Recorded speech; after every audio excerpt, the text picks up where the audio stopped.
Try to act like we don't feel it. Try to actually not feel it. Maybe we're gonna fake it till we make it, not feeling it. You know, as men, because this world doesn't embrace men who are broken and vulnerable, who need healing. That's just what it is. The world does not provide a universal safe place for men in general to be heartbroken, to cry, to be in regret about what we did. So with that being said, a lot of guys don't develop ways to heal, ways to process hard emotions, difficult emotions. Instead, we develop a lot of coping mechanisms, a lot of running habits. So you'll see a guy who regrets losing a good woman do things like run through a whole lot of women. You know, try to distract himself from the pain, try to quickly replace her, you know, hopefully he can or whatever. Just try to indulge in something that gives him an escape, or maybe spend some money he ain't got to spend, or surround himself with fake friends and stuff like that. Like, you'll see him try to basically numb his way through this situation, suppress, instead of healing. And of course, that never works, at least long term. It only increases the damage. So for any man in this situation, there's no shame in feeling broken or feeling messed up, like you really took an L. Like, shoot, it is what it is. I done took plenty of L's. Everybody done took some L's. But if you're in that situation, make sure you heal. But as a woman, if you want to know whether or not the man that you're no longer with regrets losing you, look for ways that, you know, he's trying to numb. If you see him, you know, again, popping up at different parties all over the place, like, man, that's not even realistic, then you know that man regrets losing you. Another way that you know that he regrets losing you, outside of the obvious begging and pleading and stuff like that, is displaced anger. And it may kind of confuse you after the fact. Like, if y'all have any type of continued communication, any type of, you know, co-parenting that you got to continue to do, or you trying to be cordial or something like that, and you notice resentment from him when he's the one who messed things up, whether it's guilt trips, whether it's turning things around on you, whatever it may be, trying to come at you because you now moved on in a new relationship with the next dude, and you know he used to be cool with the dude back in second grade, and how dare you? Like, all of that is displaced resentment, displaced anger. What that comes from is an immature mind. A lot of guys, again, you know, women, y'all as little girls, y'all were raised. A lot of us males, we were coddled. We were coddled. We were never taught how to grow up. We were never made to grow up. And I'm talking about on a mental and emotional level. So a lot of times you may be dealing with a guy, or you may have dealt with a guy who presented himself as a grown man, and technically is, but mentally he's a toddler. And what toddlers do, they don't know how to manage their emotions, especially when it comes to anger. They throw tantrums, they do all of this, that, and the other. So if you're dealing with a guy, and again, y'all are no longer in a relationship, but you notice there's a lot of resentment as if he was the one that was done wrong. Yeah, you know, everybody goes quickly to narcissism, and it could be, but it could also be displaced shame, guilt, things that he should be directing at himself for fumbling the bag.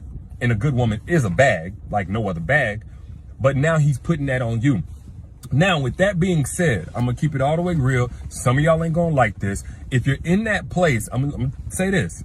You should not be dwelling on whether or not he regrets losing you.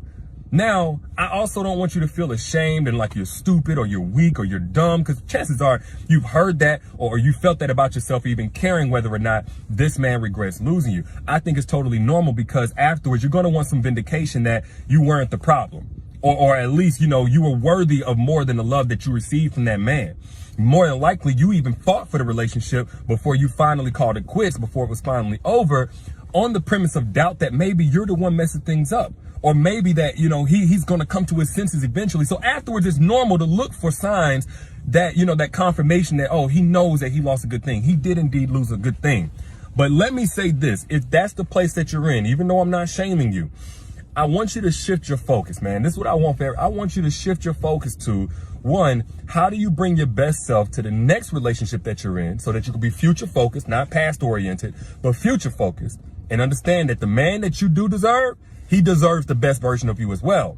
But also, how do you better choose an environment that's going to bring the best out of you? You know, everybody everywhere you turn is going to tell you to heal. I'm going to tell you, not only do you need to heal, but you also need to choose an environment that doesn't cause you to have to heal. A lot of y'all, if you can be real with yourself, any ladies in here want to be real with themselves, that in past relationships that didn't work out, in some cases you were the problem. You may not have been the reason that it broke down. Anybody want to keep it real? You may not have been the reason it broke down, but you can admit, oh, I wasn't my best self here.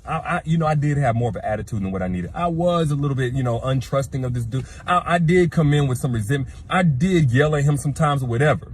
But let me also say this. A lot of times, y'all are not showing up as your best self in a relationship because of the way that you're being loved, because of the way that you're being handled, or mishandled rather, should I say. There's an impact to the way a woman is loved. Like I've said this before, I'll say it again. A woman who is properly loved becomes 10 times the woman that she was before.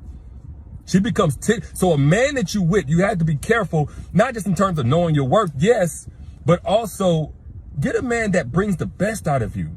When you're paranoid, when you're exhausted, when you hurting, you crying, you feeling neglected, when you're experiencing, more loneliness in your relationship than you did as a single woman, chances are the best of you is not showing up in that relationship. Chances are, yeah, you do want to have conversations at the wrong time. You do take the wrong tone with him and stuff like that. Chances are you don't have as much energy as you should have. Chances are you don't want to be as sexual. Like, those are all benefits of a properly loved woman.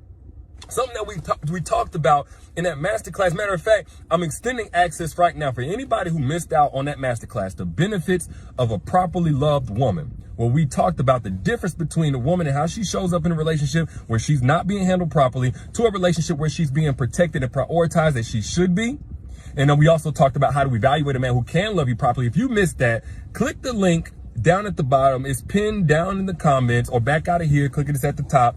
Click it there, get access to it. It's absolutely free, but the registration ends soon. The benefits of a properly loved woman, where I talk more in depth about how a woman changes. Some of y'all have never even been loved properly to know the version of you that you are whenever you're at ease, whenever you're at peace, whenever you're experiencing safety in a relationship, knowing that you're taken care of, knowing that you're protected, knowing that you can trust the man that has your heart right now, and the way that you achieve your dreams in that situation. The way that the quality of life and how that rises with a man who's properly handling you, who's properly taking care of you on the romantic end. Of course, no man is solely responsible for your happiness.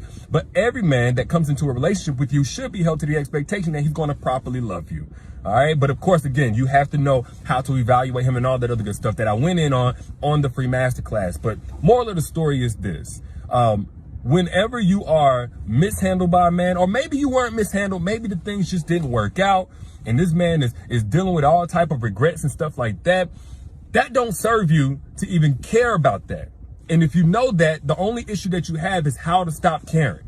How to stop caring is to switch your focus. The energy is looking for a place to be invested right now in a way that's going to make you feel better. But I don't want you to not only do I want you to feel better, I want you to be better. I want you to live better. I want you to receive better. And the way that you're going to do that is by switching your focus to what's coming, to the blessing that you have on the way, to the blessing that you can attract better if you get back to